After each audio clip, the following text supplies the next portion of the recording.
수요일 저녁 예배 하나님 앞에 드리겠습니다.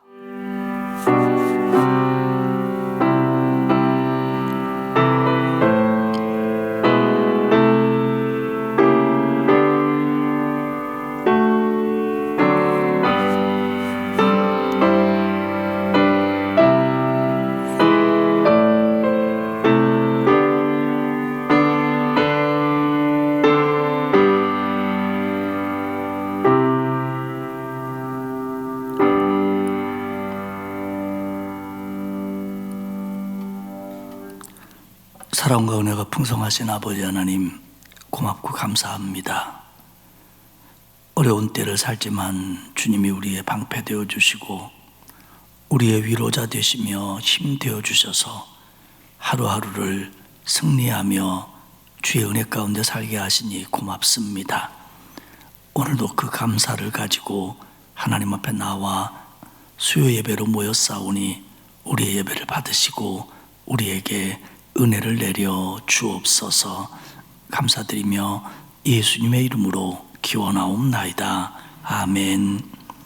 338장 찬송하겠습니다.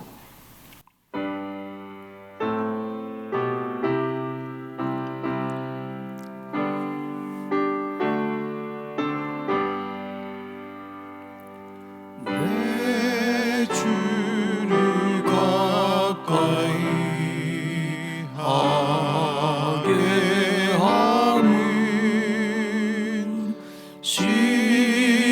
십자가 짐 같은 고생이나 내 인생 소원인 늘 찬송하면서 주께로 나가기 원합니다. 내 고생하는 것 옛 야곱이 돌베개 베고 갔습니다.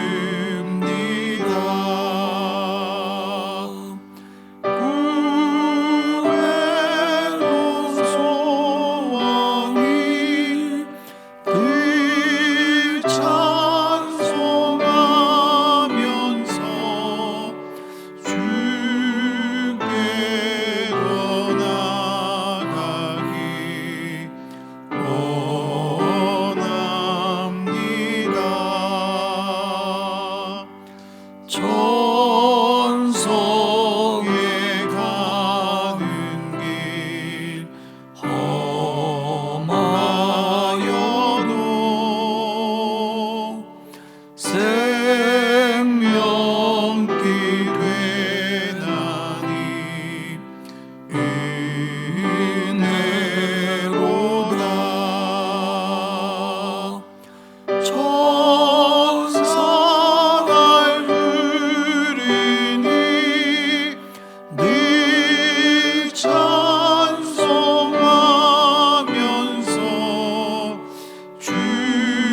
주께로 나가기 원합니다.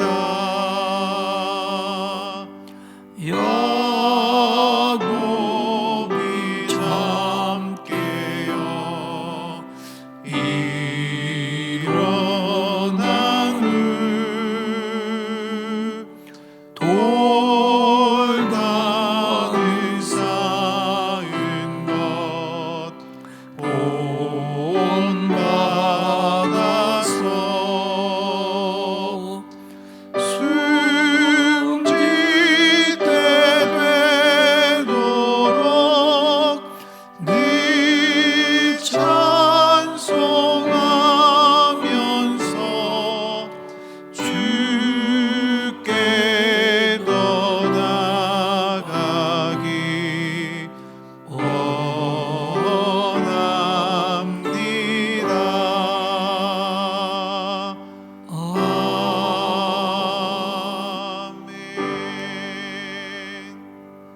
기도하겠습니다. 우리의 삶의 이유 되시며 주관자 되시는 하나님 아버지, 헤아릴 수 없이 크신 은혜에 진심으로 감사드립니다. 좋은 계절이 오게 하셔서 날마다 높고 푸른 하늘과 멋진 구름, 아름다운 단풍 선물을 주시니 이 모든 것이 주님의 은혜입니다. 그럼에도 처음 경험하는 다른 일상을 살면서 어렵고 힘들다는 이유로 마음과 입술에 감사를 잊고 교만한 마음과 불평, 채워지지 않은 부족함만을 생각하며 어리석음으로 살았던 시간들을 기억합니다. 회개하오니 용서하여 주옵소서.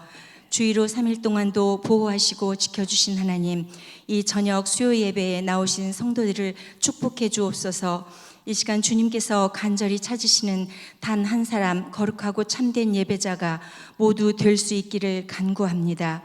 주님께만 집중하여 찬양과 말씀과 그리고 기도 가운데 우리를 부르시고 만지시는 주님의 세미한 음성과 손길을 느낄 수 있도록 성령님 도와주옵소서. 아멘.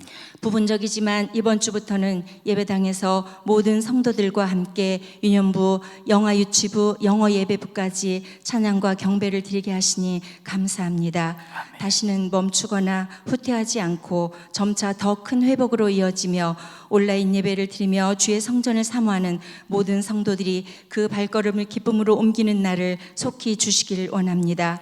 이 나라와 온 세계를 주장하시는 전능하신 창조주 하나님, 코로나19로부터 이 땅을 치유해 주옵소서. 백신과 치료제가 속히 개발될 수 있도록 지혜와 능력을 더하여 주시고 하나님의 지혜의 손길을 통해 두려움과 고통 속에서 해방되어 자유롭게 예배하고 생활할 수 있는 안전한 일상으로 돌아가게 하옵소서. 아멘. 질병으로 고생하시는 환우들을 기억해 주셔서 긍휼하신 지혜의 은혜를 주시고 영적 충만함이 육체적 고통을 덮을 수 있도록 은혜 주시옵소서. 아멘. 수능일이 다가옵니다. 우리 자녀손들을 축복하셔서 어떤 두려움도 어떤 상황도 믿음으로 이겨내고 좋은 컨디션과 마음의 담대함으로 주어진 조건에서 온전히 실력을 발휘하게 하셔서 원하고 기도한 대학에 모두 갈 수 있도록 지혜와 명철을 주옵소서. 아멘. 취업, 결혼, 태해문, 장막 모든 간구에 응답해 주옵소서. 슬픔을 당한 가정을 천국의 소망으로 위로해 주시고 결혼을 앞둔 가정들의 하나님의 계획하심과 인도하심으로 더 크신 축복을 내려 주옵소서.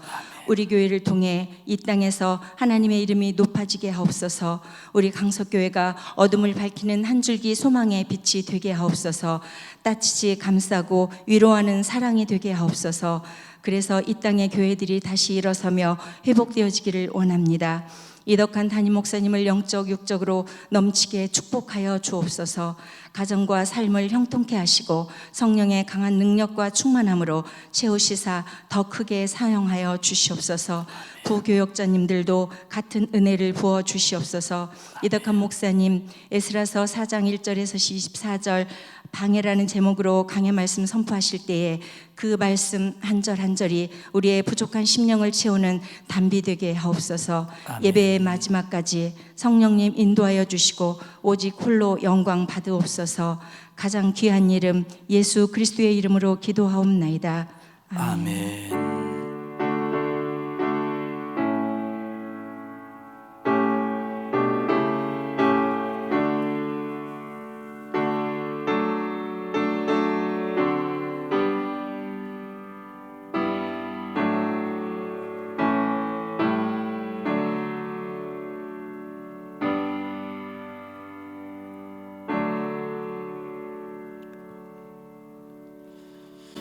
주일 오전 예배, 수예배는 지금처럼 현장 예배와 온라인 예배로 드리고 있습니다. 어쨌든 여러분들 교회에서는 꼭 마스크를 착용해 주시고 코로나 예방에 힘써 주시길 바랍니다. 교회 학교가 지난 주일부터 현장 예배를 거의 다 드리고 있고요. 이번 주에 이제 유치부도 현장 예배를 드리는데 이렇게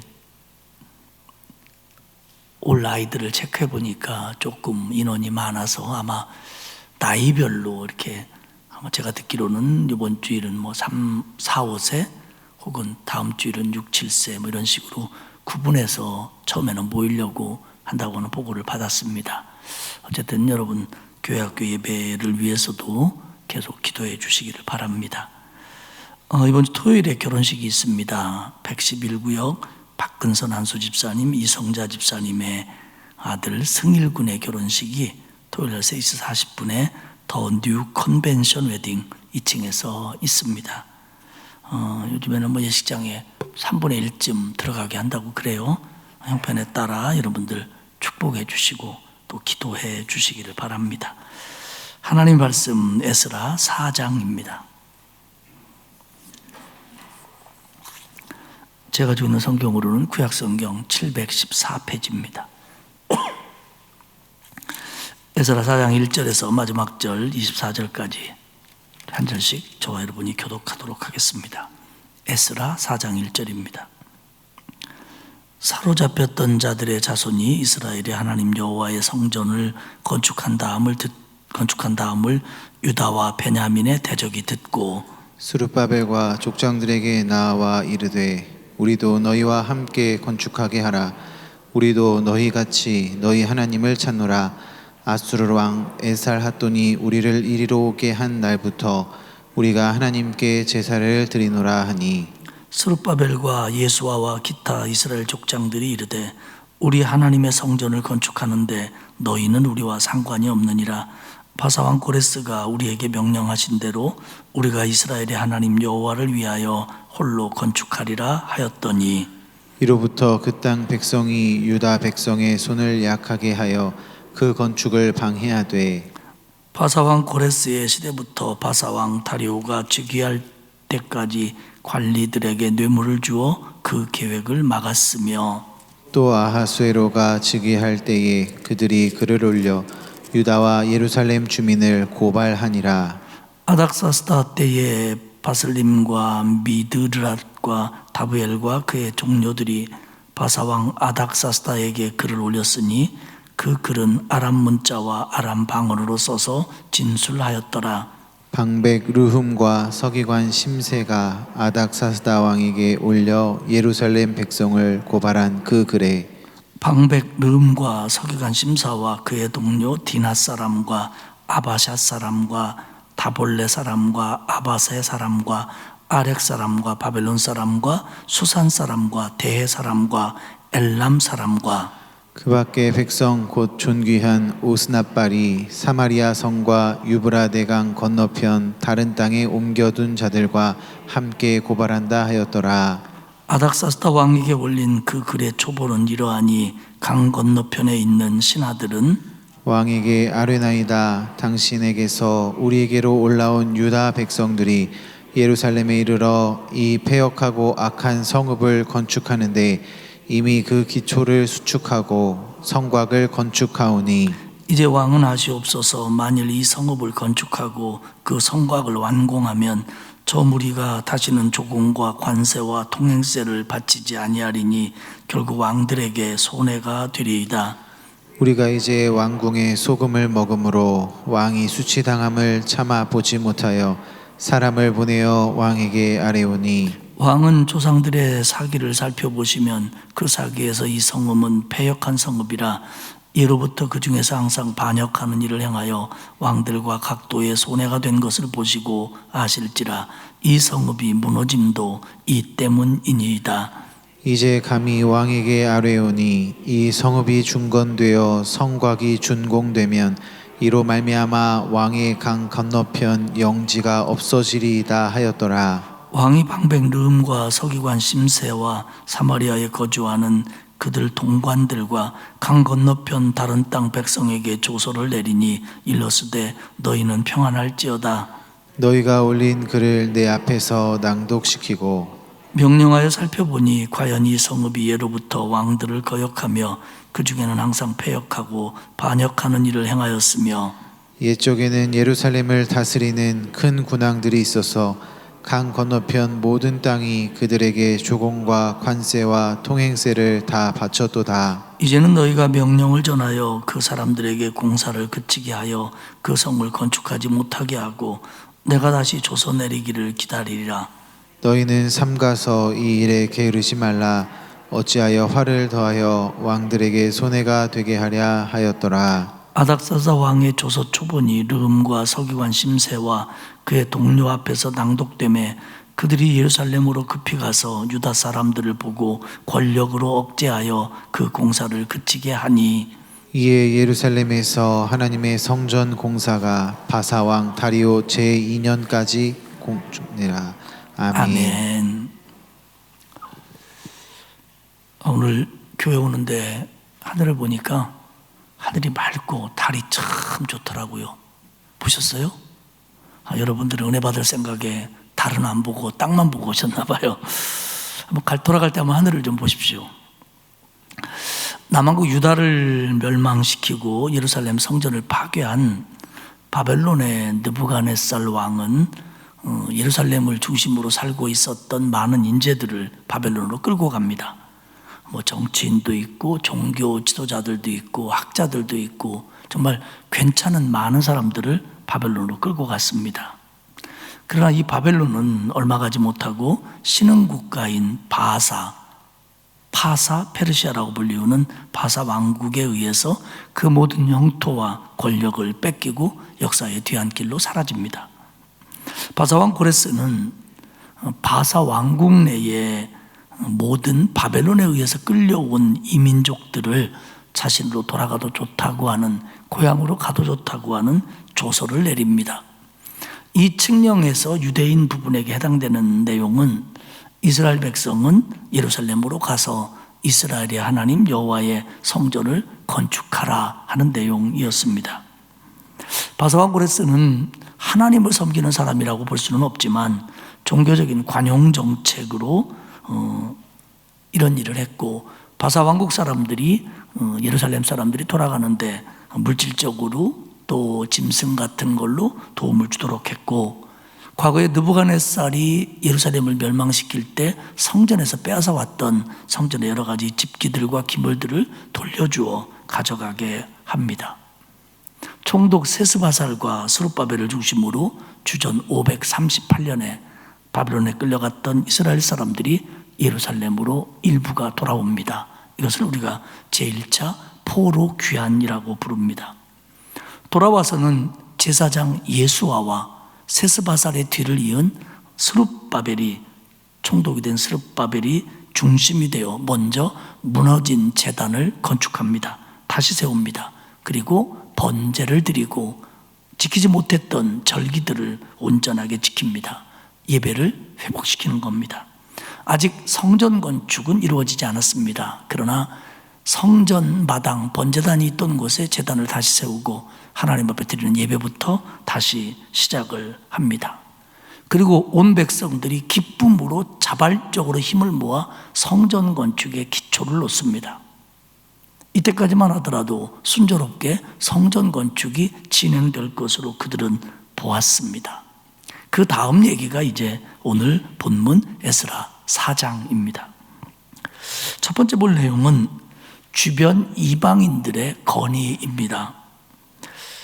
에스라 4장 2절에 보면 예루살렘으로 유다 백성들이 돌아와서 성전을 건축한다는 말을 듣고 스룹바벨과 족장들에게 나와 이르되, 2절입니다. 우리가 너희와 함께 건축하게 하라. 우리도 너희의 성전 건축에 동참할 수 있도록 해달라. 이렇게 건의를 합니다. 왜냐하면 우리도 너희와 같이 너희 하나님을 찾노라. 아수르 왕 에살하돈이 우리를 이리로 오게 한 날부터 우리가 하나님께 제사를 드리노라 하니, 이 말을 액면 그대로 받아들이면 참 귀한 일입니다. 이 사람들 말만 들으면, 이게 진실이라면 아주 굉장히 그 스룹바벨과 예수아와 이스라엘 백성들에게 힘이 되는 건의입니다. 우리도 성전 건축에 동참하고 싶습니다. 그 일꾼이 없어서 일꾼을 사야 되고 또 더 많은 사람들의 힘을 모아야 되는데 우리도 동참하겠습니다. 얼마나 반가운 얘기입니까? 그러면서 하는 말이 우리도 하나님께 예배드리는 사람입니다. 우리가 아수르 왕에 의해서 예루살렘으로 이주된 다음부터 우리도 여기서 하나님께 예배를 드렸습니다. 그러니까 우리도 여기서 성전을 짓는데 동참하겠습니다. 참 반가운 소리입니다. 오늘 성경을 보면 이스라엘의 지도자들 스룹바벨이나 제사장 예수아나 그리고 족장들이 한결같은 마음으로 이것을 거절합니다. 안 됩니다. 당신들은 동참할 수 없습니다. 이 일은 우리 일입니다. 1절에 보면 이렇게 건의했던 사람들을 오늘 뭐라고 부르냐면 유다와 베냐민의 대적이라고 부릅니다. 그러니까 지금 이 건의를 한 사람들은 그렇게 돌아온 이스라엘 백성들에게 이쁜 사람들이 아니라는 겁니다. 유다와 베냐민의 대적. 그러니까 오래전부터 그 가나안이거나 가나안 주변에 살았던 모압 쪽, 암몬족, 에돔족, 오래전부터 이스라엘과 좀 적대적인 관계에 있었지요. 그리고 가나안 원주민들, 그리고 이들의 말처럼 그 아수르의 그 어떤 이주 정책에 의해서 그 북왕국 이스라엘 사람들은 아수르가 지배했던 다른 나라로 끌고 가고, 그리고 다른 나라에 있던 사람들은 이스라엘 땅으로 보내오고, 이러는 과정 속에서 북왕국으로 왔다가 다시 남왕국으로 내려온, 아마 그런 강제로 이주해 온 사람들, 이런 사람들입니다. 근데 그들은 유대인들이 볼 때는 자기들의 대적이라는 거예요. 특별히 스룹바벨이나 예수아나 그리고 족장들이 이렇게 이 부분에 대해서 폐쇄적으로 그리고 날카롭게 예민하게 반대하는 이유가 몇 가지 있습니다. 그래서 뭐냐면 첫째로는 지금 이스라엘 민족의 신앙적인 정체성 그리고 영적 순수성을 지키기 위해서입니다. 사실 이스라엘 백성들은 이걸 잘못해서 북왕국도 남왕국도 망했습니다. 우리가 지금 그 민수기 마지막 부분을 보고 있는데 하나님께서 애굽에서 모압까지의 그 일정들을 모세로 하여금 회고하게 한 다음에 그들에게 마지막으로 명령한 것 중에 하나가 뭡니까? 가나안 땅에 들어가면 모든 가나안인들을 내쫓아라. 그리고 우상을 부수고 석상을 파괴하고 그리고 산당을 무너뜨려라. 그랬습니다. 결국 우상 숭배하지 말라고 그랬는데 북왕국도 남왕국도 사실은 우상 숭배합니다. 나중에 가서는 하나님의 성전에 우상까지 만들어놔요. 이렇게 혼합적인 종교를 만들어갑니다. 그러니까 그것 때문에 북왕국도 망했고 그것 때문에 남왕국도 망했다. 물론 하나님 말씀에 불순종한 많은 것들이 있지만 가장 중요한 게 그거였습니다. 그러니까 이들이 바벨론에 가서 70년을 살면서 바벨론 강변에서 그들이 울면서 회개하면서 깨달은 게 뭐냐면 이제 우리 우상 숭배하지 말자. 하나님의 백성답게 살자. 이런 각오를 하고 돌아온 사람들이에요. 이런 각오를 안 한 사람들은 바벨론에서 안 왔을 겁니다. 이런 각오를 하고 돌아왔는데 저들하고 또 섞인다? 이건 못하겠다는 겁니다. 적어도 처음에는 그랬습니다. 그러니까 돌아온 지도자들에게 이거는 굉장히 소중한 가치입니다. 이걸 지켜야만 자기들이 산다고 생각을 했어요. 그렇기 때문에 그 이방 민족들이 성전 건축이라는 걸 빌미로 자기들하고 섞이는 걸 방어합니다. 또 하나는 그들이 하나님께 예배하는 사람이다, 하나님께 제사하는 사람이라고 말하지만 이걸 액면 그대로 받아들일 수는 없습니다. 왜냐하면 이들은 다 다신론자들입니다. 이 신도 좋고 저 신도 좋은 사람들이에요. 우상숭배자들입니다. 그들은 북왕국으로 오고 남왕국으로 오는 과정에서 그들은 하나님이 이 예루살렘의 하나님이라고 생각을 하는 거예요. 그래서 예루살렘 근처에 사는 동안 하나님한테 잘못 보이면 안 되니까 하나님한테도 예배를 드리자. 우리가 섬기는 각자의 신들이 있는데 여기 사는 이상 여기를 다스리는 관할 신이신 하나님에게도 여호와에게도 예배를 드리자. 이런 신앙이에요. 그러니까 지역 신으로서 여호와를 섬기는 겁니다. 그러니까 지금 스룹바벨이나 예수아가 가지고 있는 신앙하고는 완전히 다른 신앙이에요. 지역 신을 섬기는 신앙. 결국 이스라엘의 신앙하고 다른 겁니다. 그걸 가지고 자기들은 우리도 여호와께 예배하는 사람이다 이렇게 말을 합니다. 또 하나는 이들의 의도가 불순합니다. 말은 성전 건축을 돕겠다 예배하는 사람이다라고 하지만 그 본심은 에스라서를 쭉 읽어가다 보면 그들은 진심으로 성전 건축을 도우려고 했던 사람들이 아닙니다. 사실은 성전 건축을 돕겠다고 하고 방해하려고 했던 사람입니다. 이 4장 앞에 있는 에스라 3장 3절에 보면 뭐라고 얘기하면 돌아온 무리들이 모든 나라 백성을 두려워했다 이런 말이 나옵니다. 그러니까 돌아왔지만 예루살렘 주변에 흩어져 있는 이방족들을 지금 이 유대인들은 두려워할 정도로 그들이 자기들에게 적대적이었다는 걸 표현합니다. 그들은 결코 돌아온 이스라엘 백성들에게 우호적이지 않았습니다. 한번 생각해 보십시오. 자기들이 지금 자기 땅처럼 살고 있었어요. 70년 동안. 그런데 유대인들이 와가지고 거기다 성전을 짓겠다, 성을 짓겠다, 뭘 회복하겠다? 그러면 주권도 뺏겨야 되고요. 경제적인 문제도 대립이 돼야 되고요. 이게 종교적으로 또 실생활에서 마땅치 않은 겁니다. 그러니까 사실은 예루살렘을 중심으로 한 이스라엘이 하나가 되고 강해지는 게 못마땅한 사람들이에요. 그 증거가 뭐냐면 너네는 안 된다라고 하자마자 방해를 시작합니다. 만약에 진심으로 나도 하나님께 예배하는 사람이고 성전을 돕는 사람, 성전 건축을 도우려고 했다면 우리는 당신 안 됩니다. 그러면 그들이 무슨 오해가 있었는가 보다, 이걸 좀 풀어야겠다, 혹은 그래 뭐 우리 힘 없이도 짓는다면 우리가 도와드리려고 한 거니까 잘 되길 바랍니다. 이게 진심 아닙니까? 그런데 그 말이 떨어지지가 무섭게 방해 작전에 들어가요. 이 얘기는 뭐냐면 그들의 본심은 성전 건축을 도우려고 했던 것이 아니라 성전 건축이 됨으로 이스라엘이 하나가 되는 걸 막으려고 했던 사람들입니다. 사실 지금 같은 상황에서 이스라엘 백성을 도와줄 사람이 있다면 참 힘이 되는 일이죠.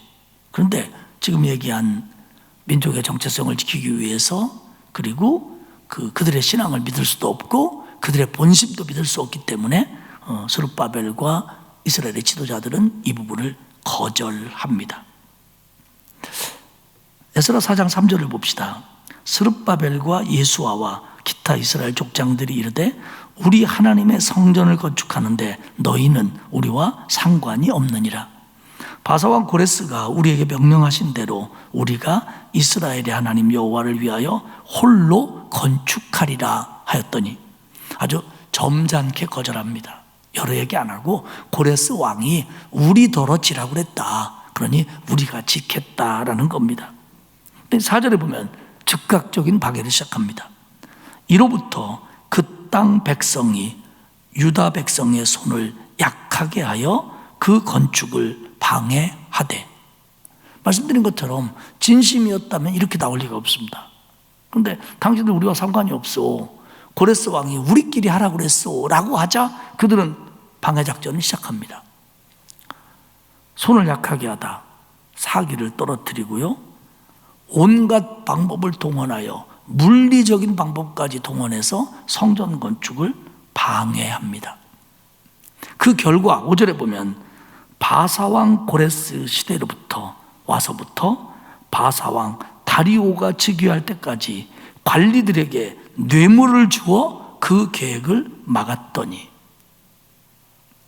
얼마나 적극적으로 성전 건축을 못하게 했는가 하면 실제적으로 고레스 왕에서 돌아와서부터 다리오 왕이 왕 될 때까지 이 기간 동안 한 20년 가까운 기간입니다. 17년 정도로 보는데 그때까지 이걸 못 짓도록 예루살렘 총독보다 더 높은 지위에 있는 사람들에게 뇌물을 주면서까지 성전 건축을 못하도록 실제적으로 막았다라는 겁니다.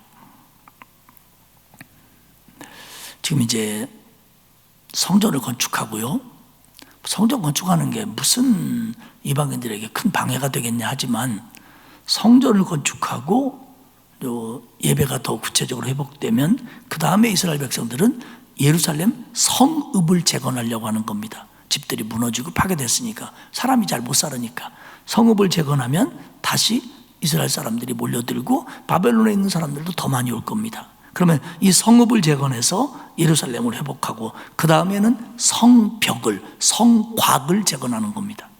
그래서 함부로 다른 사람들이 예루살렘을 공격하지 못하도록 이것까지 만들려고 하는 거예요. 그리고 이게 사실 느헤미야 때 합니다.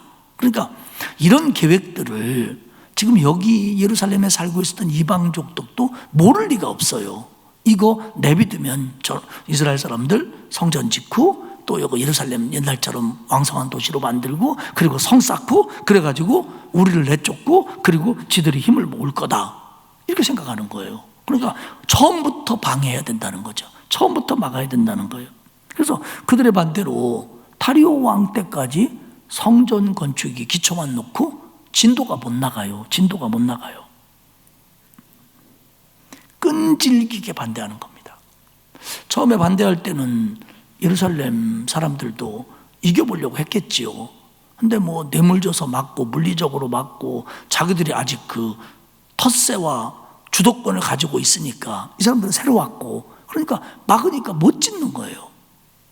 결국 이런 시간이 흐를수록 이 끈질긴 반대로 인해서 이스라엘 백성들은 무기력해지는 겁니다. 야, 우리가 돌아오기만 하면 될 줄 알았는데 우리 이거 못 짓는 거야? 안 되는 거야? 그리고 심리적으로 패배감에 사로잡히고 일부는 포기하기까지 시작을 하는 겁니다. 여러분, 이 신앙이라고 하는 건요, 어떤 면에서 시간 싸움입니다. 시간 싸움. 헌신도 그렇고 기도도 그렇고 신앙생활의 모든 것 속에는 시간 싸움이 들어 있습니다. 뭐 한 번 기도하고 일주일 기도하고 1년 기도 제목 써냈고 그래가지고 안 되면 아 이거 아닌 게 배 하고 때려치는 게 신앙이 아니라는 거죠.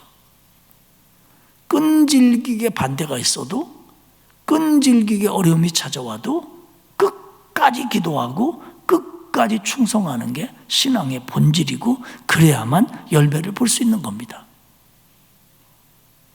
사탄은 굉장히 끈질긴 놈입니다.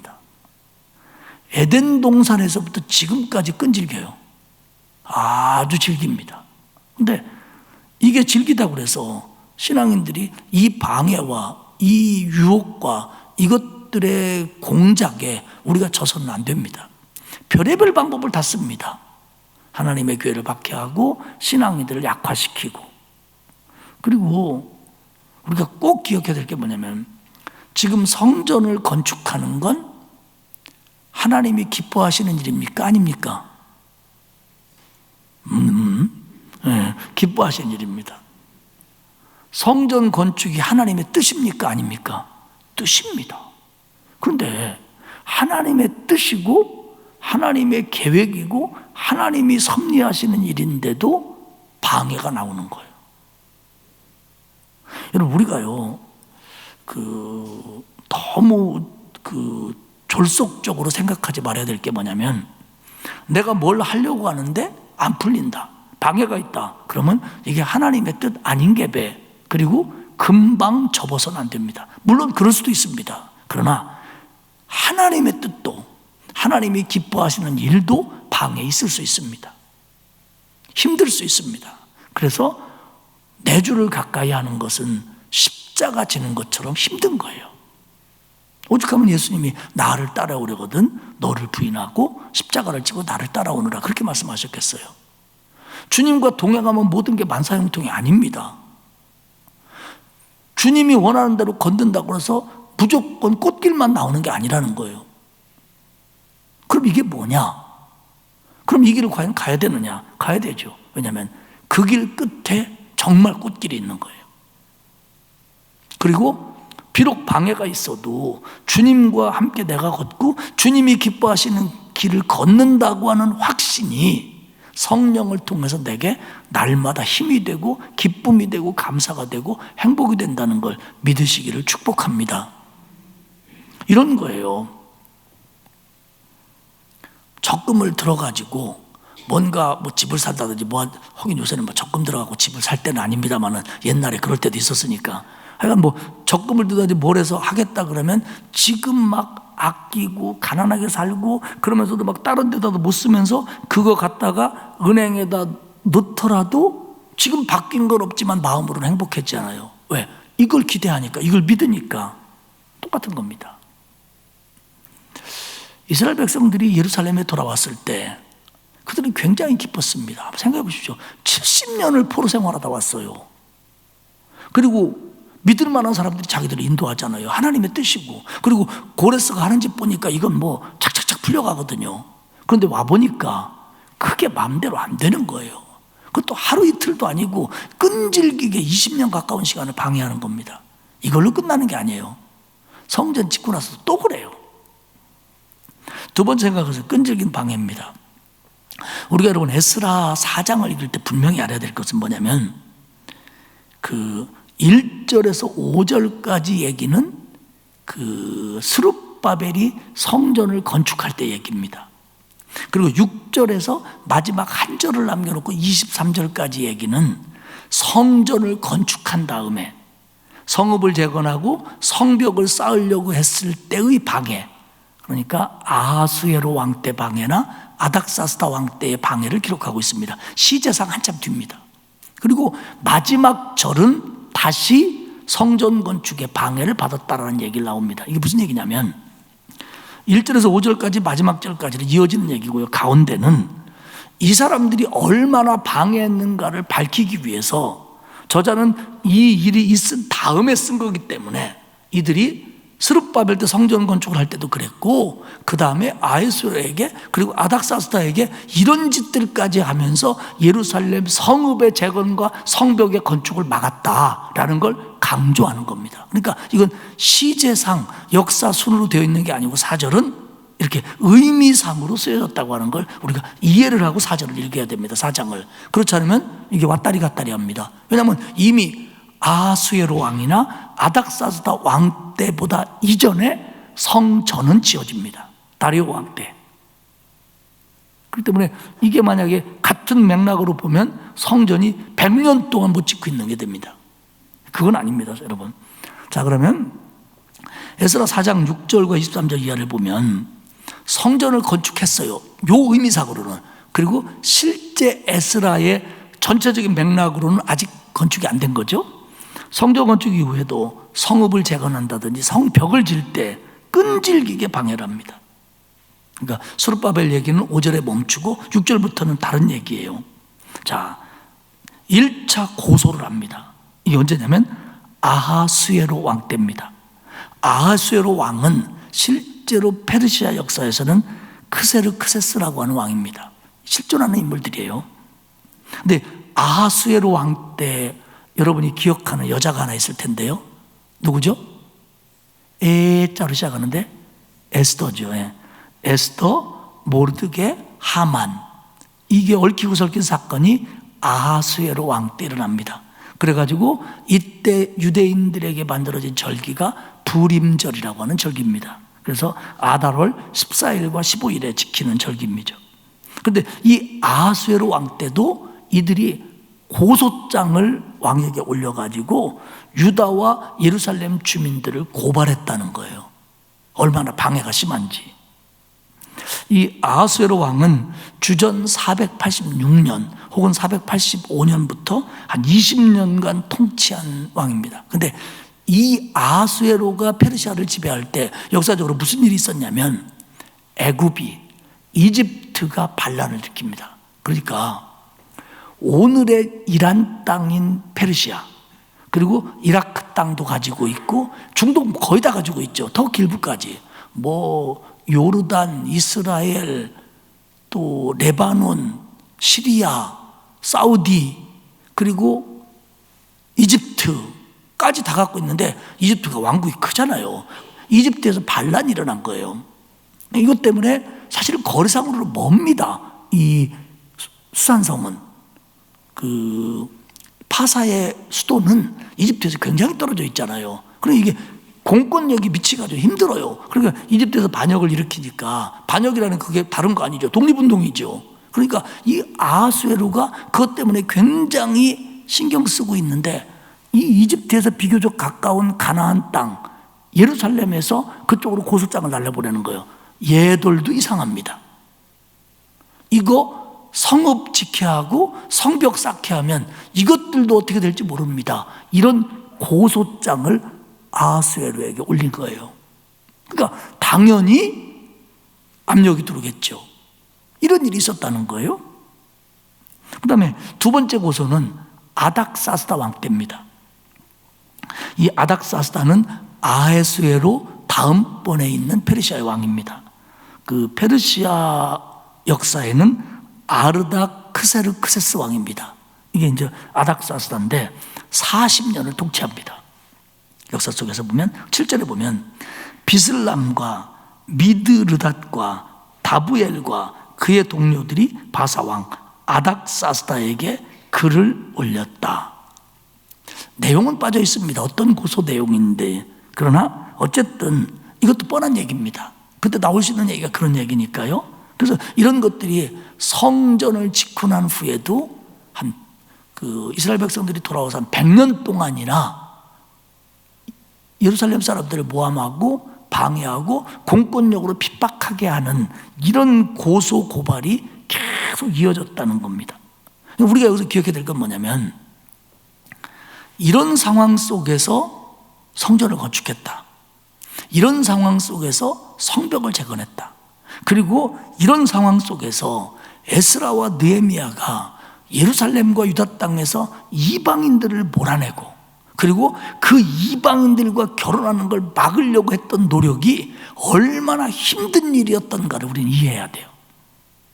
그냥 뭐 자기 땅이니까 예루살렘에 돌아왔고 하나님의 성전이니까 하나님이 도와줘서 졌다더라 가 아니라는 겁니다.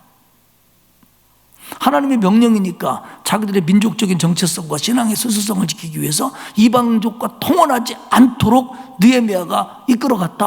뭐 당연히 그래야지, 이렇게 생각하는 쉬운 문제가 아니라는 거예요. 이미 그렇게 하기에는 예루살렘이 너무 힘이 없었고 주변들의 방해가 집요했을 때라는 거예요.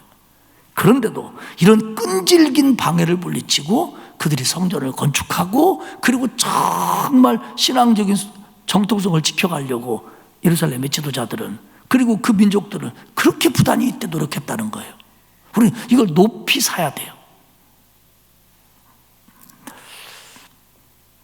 저 같은 경우는 이제 뭐 초등학교 들어가기 전부터 교회 다녔고, 또 초등학교 2학년 때부터는 온 가족이 교회를 다녔기 때문에 누가 막 교회 못 가게 안 했어요.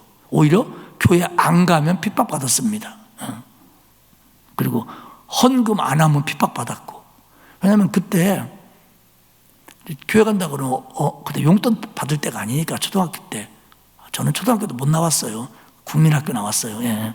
근데 그러면 이제 어머니가 이제 헌금을 줍니다. 그러면 나는 참 마음에 안 들었어. 우리 얼마나 좋아. 들으면서 헌금을 다 넣고 얼마나 신사적입니까? 근데 초등학교 때는 꼭 그랬어요. 담임 선생님이 그 국악 공부할 때 이름부터 부르잖아요. 이덕한 그러면 10원이요 얘기하는 거예요. 그러면 10원 헌금한다고 얘기하면서 그 주석부에다 올려놓는 거예요. 그러면 담임 선생님이 수금하는 거예요, 이렇게. 그리고 우리 담임 선생님 그러고 오다가 10원, 금액은 얼마인지 모르겠어요. 5원인지 10원인지 50원인지. 그러면 거기다 씁니다. 50원, 10원. 근데 제가 헌금하는 액수를 우리 담임 선생님이 알고 있어요. 엄마가 얼마 주는지. 가끔 10원이라고 예를 들면 너무 눈가사탕 사 먹고 싶은 거야. 그리고 왜 집에서 교회 가는데 학고방이 있는 거예요. 가게가. 전방이 왜 있어 거기에. 오늘로 말하면 동네 슈퍼가 왜 있냐고요. 수많은 눈깔사탕과 많은 것들이 나를 유혹하는 거예요. 뽑기 뭐 이런 것들이. 반을 씁니다. 양심이 있지. 나중에 목사 될 사람인데 나는 뭐다. 그럼 반을 쓰고 10원에서 5원 쓰고 5원만 가져가는 거예요. 이렇게 하면 5원이요? 그럼 다시 나를 딱 쳐다보는 거야. 이놈 중간에 삥 쳐먹었구나. 다 하는 거예요. 그래가지고 그러면 좀 사람이 그냥 넘어가야지. 우리 어머니한테 물어보는 거예요. 집사님, 나중에 권사님 되죠. 권사님, 제가 초등학교 다닐 때는 집사님이었을 거예요. 집사님, 덕한이 헌금 얼마 줬어요? 왜요? 그놈 또 안 했어요? 아니 했는데 5원 했는데요. 그날 저녁에 5원어치 맞는 거예요 이제. 그러니까 저 같은 경우는 교회 안 다니면 핍박받고 헌금 안 하면 혼났어요. 하지만 모든 사람이 그런 건 아니잖아요. 헌금하려면 가족의 눈치를 보여야 되는 사람도 있고, 교회 가는 것 자체가 아주 모험이고, 교회 가는 것 자체가 허락되지 않은 그런 가정에서 자라나고, 지금도 그런 사람들이 있잖아요. 그러니까 그분들이 주의를 지키는 거와 제가 주의를 지키는 거의 어려움은 차이점이 있을 거라는 거예요. 저는 뭐 다음 주에 웬만하면 교회 꼭 오려고 그래요. 이들이 했던 성전 건축을 우리는 가볍게 보면 안 된다는 거예요. 이들이 지키려고 했던 영적인 수술성이 그렇게 쉬운 문제가 아니었다는 거예요. 나라는 없고 고발은 하고 끈질기게 방해하고 갈수록 지쳐가고, 그리고 이방 민족들은 집요하게 혼혈하려고 하고, 이런 상태에서 이들은 예루살렘에서 신앙 공동체를 지켜가는 겁니다. 마지막 오늘 본문에 나와 있는 세 번째 고소가 이제 제일 큰 건데, 8절 이하에 나오는 이것도 아닥사스다 왕 때 이루어졌습니다. 나쁜 놈 이름이 뭐냐면 방백 르흠과 서기관 흠세가, 벌써 이름에 흠이 있잖아. 방백 르흠과 서기관 흠세가 아주 나쁜 사람들이에요. 이름에 흠이 많아요. 이 아닥사스다 왕 때에 이게 고발을 하는 겁니다. 근데 여기서 방백 르흠은 뭐냐면 가나안 지역을 전체 다스리는 사령관쯤 이렇게 보면 돼요. 그 다음에 서기관 흠세라고 하는 건 그 가나안에서 제국으로 가는 모든 문서들을 써 보내는 사람이라고 보면 됩니다. 거기에다가 9절에 보면 디나 사람, 아바사 사람, 다블렛 사람, 아비셋 사람, 아렉 사람, 바벨론 사람, 수산 사람, 대 사람, 엘람 사람. 10절에 보면 오스남발이 사마리아 성과 유브라데 건너편으로 이주시킨 자들이 떼거리로 나와가지고 아닥사스다 왕에게 고소를 하는 겁니다. 그래서 디나 사람은 지역으로 볼 수도 있지만 일부 신학자들 어떻게 얘기하냐면, 여기서 디나 사람이라는 건 고유명사가 아니고 재판관들을 가리킨다 이렇게 말하고요. 아바사 사람도 역시 관료들을 말한다. 다브렛 사람도 관직 이름이다. 아비셋 사람도 파사의 벼슬 이름이다. 그래서 이것은 직책과 어느 동네 사람이라고 하는 것이 섞여져 있는 부류다 이렇게까지 얘기합니다. 어쨌든 굉장히 많은 사람이 예루살렘에 대해서 모함하고 경계하고, 그리고 이스라엘에 대해서 적대적인 마음으로 공권력에게 하소연하고 있다는 거예요. 못 지게 해라, 성벽 못 쌓게 해라, 성읍 재건하지 못하게 하라, 이겁니다. 고소 내용을 보면 12절에 보면 그들이 성읍을 건축합니다. 성곽을 건축합니다. 근데 그 성읍을 뭐라고 그러냐면요, 패역하고 악한 성읍이라는 겁니다. 아니, 그들이 건축하는 성읍이 왜 패역하고 악합니까? 살려고 짓는 건데. 그리고 굉장히 과장합니다. 13절에 보면 그들이 완공하면 조공과 관세와 통행세를 내지 않을 겁니다. 그러니 왕에게 손해입니다. 이 당시 조공을 바치지 않는 건 반역입니다. 사실 예루살렘은 그럴 힘이 없어요. 그런데 아까 얘기한 대로 애굽의 반역도 있고, 유프라데 강을 중심으로 한 서쪽들, 이쪽에서 반역들이 빈번하다 보니까 예루살렘도 그럴 거다라고 얘기하니까 그거에 넘어가는 거예요. 그래? 그러면 그놈들 가만두면 안 되지. 이렇게 되는 거예요. 그리고 15절에 얘기합니다. 예로부터 항상 반역을 한 성읍입니다. 틀림없이 반역할 겁니다. 이거예요. 16절에 보면 성곽이 준공되면 왕의 강 건너편 영지가 없어질 겁니다. 여기서 강 건너편이라고 하는 것은 요단강이 아니고, 이때 나타나는 강 건너편은 다 유프라테 강 건너편입니다. 그럼 이게 굉장히 넓은 땅이에요. 그러면 예루살렘이 성벽을 쌓는다 그래서 이 모든 걸 다 파사가 이룰 거라는 거예요. 왜? 이게 예루살렘이 저렇게 되면 저놈들 독립한다고 할 거고, 이게 번져가고 또 한 성읍, 또 한 성읍, 또 한 성읍 하다 보면 왕은 이거 허락하면 결국 당신의 영토의 반을 돌려줘야 될 겁니다. 이렇게 편지를 보낸 거예요. 막 떼거리로 달려들어갔고. 그러니까 이게 먹히는 겁니다. 그래서 아닥사스다 왕이 나중에는 이제 느헤미야를 통해서 성벽을 재건하게 허락을 합니다만, 적어도 이때는 회신을 이렇게 합니다. 그래, 내가 너희들의 말을 듣고 예루살렘의 역사를 살펴봤다. 그러면서 뭐라고 하냐면 그들이 정말로 왕을 거역했더라. 여기서 왕을 거역했다는 건 뭐냐면 아수르 왕, 바벨론 왕이 쳐들어오니까 예루살렘이 거역할 수밖에요. 그리고 파사는 바벨론의 승계자라고 자기들을 늘 자처했어요. 그러니까 바벨론에게 덤빈 건 자기들에게 덤빈 거라 이거요. 당연하지요. 공격하는데 안 막을 성읍이 어디 있습니까? 근데 이걸 계속해서 반역해온 도시다, 예루살렘은. 이렇게 규정해버리는 겁니다. 그리고 21절에 이렇게 얘기합니다. 이제 너희는 명령을 전하여 그 사람들에게 공사를 그치게 하여 그 성을 건축하지 못하게 하고 내가 다시 조서를 내리기까지 기다리라. 아까 말씀드린 것처럼 이집트나 다른 민족들이 반란을 일으킬 수 있는 상황들입니다. 그리고 일부 일으키기도 했어요. 그러니까 이런 거가 민감해져 갖고 23절에 보면 예루살렘으로 급히 가서 유다 사람들을 보고 권력으로 억제하여 그 공사를 그치게 하니. 아까 얘기한 그 방백 흐름이라고 하는 사람, 그 예루살렘을 포함한 가나안 땅을 지배했던 예루살렘 총독보다 더 높은 사람, 이 사람이 주도가 돼서 무력으로 아마 조금 건축된 성벽을 도로 무너뜨렸을 가능성이 많습니다.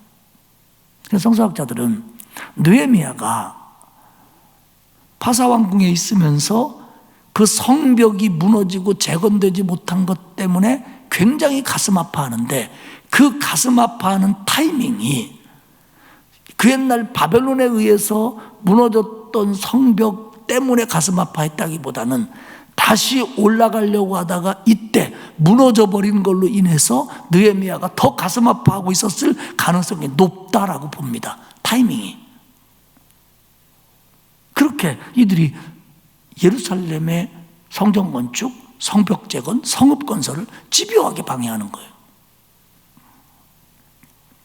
마지막 절은 삽입된 이 얘기를 남겨놓고 5절을 받아가지고 그들이 뇌물을 주고 그 계획을 막았기 때문에 이에 예루살렘에서 하나님의 성전 공사가 바사왕 다리오 제2년까지 중단되었다. 이렇게 4장을 마무리합니다.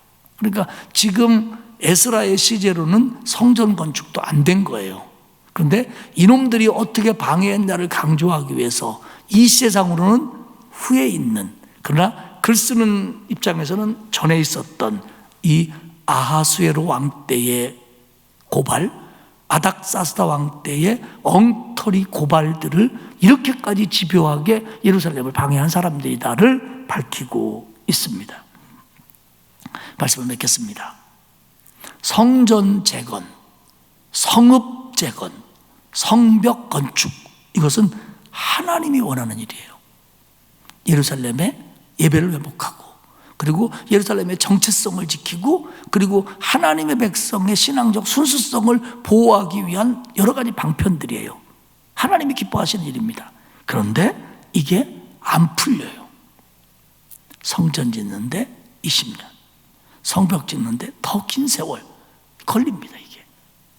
그러니까 다시 말씀드리지만 하나님이 기뻐하시는 일이라고 할지라도 얼마든지 어려움이 있을 수 있다는 거예요. 그러나 결국 그들은 해냅니다. 해냅니다. 우리가 정말 신앙생활 좀 더 잘해보려고 하고 기도생활도 좀 더 열심히 하려고 그러면 꼭 방해하는 일들이 먼저 생겨요. 이건 귀신같이 알아요. 그놈들이 악한 영들이라 아주 잘 알아요. 하지만 이거에 우리가 쓰러지면 안 됩니다. 그 기간이 20년이 될지라도, 아니 그 기간이 우리 평생일지라도 싸우면서 가는 거예요. 싸우면서 가는 거예요. 그리고 하나님이 내 편이기 때문에 반드시 이기게 하실 줄 믿으시기를 축복합니다. 그러면서 방해가 있으므로 슬퍼하고 원망하고 불평할 게 아니라, 방해가 있는데도 불구하고 하나님과 함께 이걸 견디어 나가는 것에 대해서 감사하고 기뻐해야 됩니다. 예루살렘의 지도자들은 이 어려운 일들을 하면서도 백성들을 독려했고, 그리고 그들을 격려했고, 하나님의 말씀으로 이들을 이끌려고 굉장히 노력합니다. 그게 사명이라고 믿었기 때문에 그래요. 우리가 살아가는 날들이 다 똑같을 수는 없습니다만은 어려움이 없는 분이 어디 있겠어요. 아무리 신앙적으로 바른 일을 하려고 해도 얼마든지 힘든 일이 있을 수 있습니다. 왜 나만 그러냐고 생각하지 마시고, 그 고통 중에도 힘든 중에도 십자가를 지고 주님이 기뻐하시는 그 길을 꿋꿋하게 의연하게 걸어갈 수 있는 저와 여러분이 되시기를 축복합니다. 기도하겠습니다. 하나님 아버지 고맙습니다. 오늘도 우리에게 말씀해 주셔서 이스라엘 백성들이 바벨론에서 돌아온 후 성전을 건축하고 성읍을 다시 복원하고 성벽을 재건하는 일이 얼마나 힘이 들었는지를 깨닫게 하시니 고맙습니다. 대적들의 끈질긴 방해, 정말 포기하고 싶고 멈추고 싶을 수밖에 없는 일들을 통해서 방해했던 것들을 보면서, 그리고 그 속에서도 이겨낸 사람들의 모습을 보면서 영적으로 힘을 얻게 하시니 고맙습니다. 하나님이 기뻐하시는 일이라고 할지라도 방해가 있을 수 있음을 깨닫고 방해하는 것들에게 지지 않고 끝까지 기도하며 헌신하며 순종하며 기쁨으로 이 길을 갈 수 있도록 하나님 붙잡아 주옵소서. 감사드리며 예수님의 이름으로 기도합니다. 아멘. 341장 찬송하겠습니다.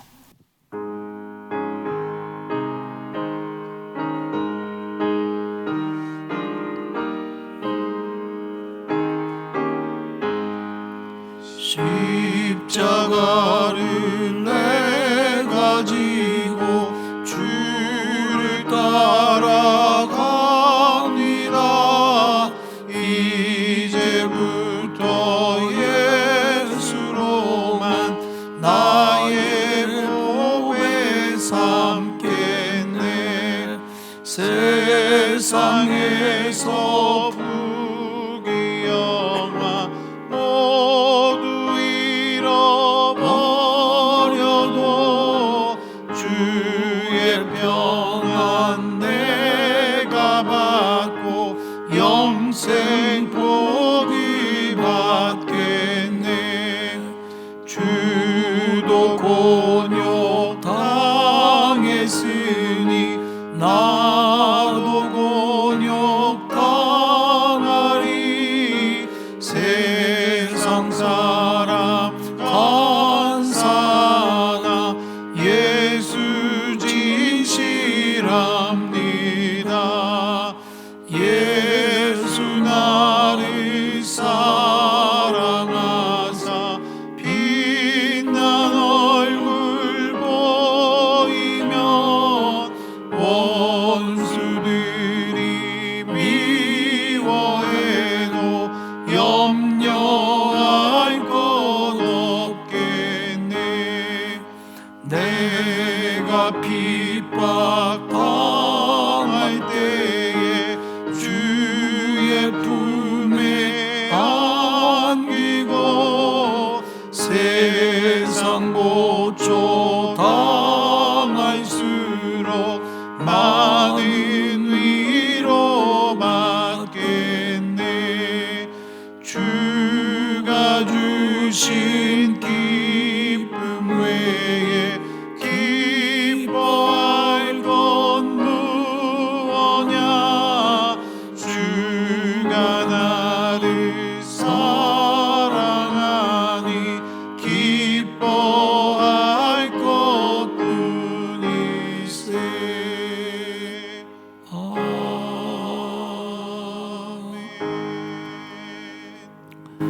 자, 우리 옆에 계신 분들과 눈빛 인사할 텐데요. 이런 마음을 눈에다가 담는 거예요.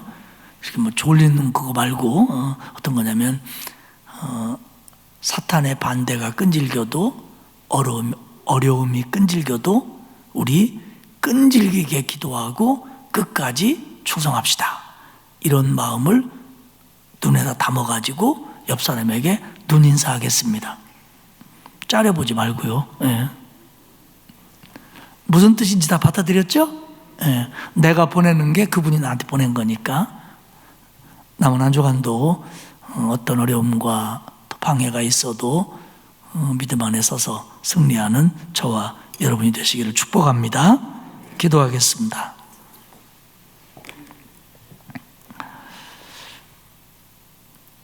하나님 고맙습니다. 하나님이 붙들어 주시지 않으면 벌써 넘어지고 벌써 자빠졌어야 될 우리들인데 하나님이 붙잡아 주셔서 때로는 힘들게, 어떤 때는 어렵게, 또 어떤 때는 기쁘게 이 길을 걸으면서 여기까지 오게 하신 거 고맙습니다. 우리의 이 광약길을 방해하는 환경, 사람, 물질, 건강, 여러 가지 일들 속에 역사하는 악한 것들에게 지지 않도록 도와 주옵소서. 그들이 끈질기면 끈질길수록 우리 하나님 앞에 더 끈질기게 매달려 그들을 이기는 하나님의 힘으로 이겨가며 이 길을 걷게 하시옵소서. 더 많이 기도하게 하시고 온전히 순종하게 하시고 더 깊이 사랑하게 하시고 끝까지 충성하는 우리 모두가 될 수 있도록 도와주옵소서. 하나님, 저희들 약합니다. 코로나19로부터 우리를 지켜주시고 우리 교회에 속한 모든 가정들과 가족들을 하나님이 보호해 주옵소서. 또한 코로나19로 인해서 닥치는 그 외의 여러 가지 어려움들 속에 살아가고 있는 성도들이 오니 하나님, 경제적인 거, 직장, 사업, 또 가족관계, 또 여러 가지 일들 하나님이 도와주시어 이겨낼 수 있도록 함께해 주시옵소서. 질병으로 고통받는 성도들이 있습니다. 하나님, 어루만져 주옵소서. 그리고 깨끗게 하여 주옵소서. 남은 기간도, 남은 한 주간도 하나님의 도움으로 이겨내게 하실 줄 믿고 예수님의 이름으로 기도하옵나이다. 아멘. 하늘에 계신 우리 아버지, 아버지의 이름을 거룩하게 하시며 아버지의 나라가 오게 하시며 아버지의 뜻이 하늘에서와 같이 땅에서도 이루어지게 하소서. 오늘 우리에게 일용할 양식을 주시고 우리가 우리에게 잘못한 사람을 용서하여 준 것 같이 우리 죄를 용서하여 주시고 우리를 시험에 빠지지 않게 하시고 악에서 구하소서. 나라와 권능과 영광이 영원히 아버지의 것입니다. 아멘.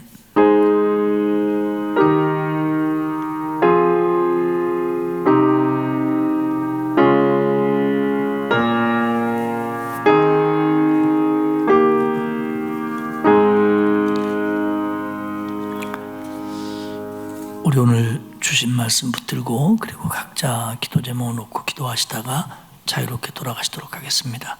기도하겠습니다.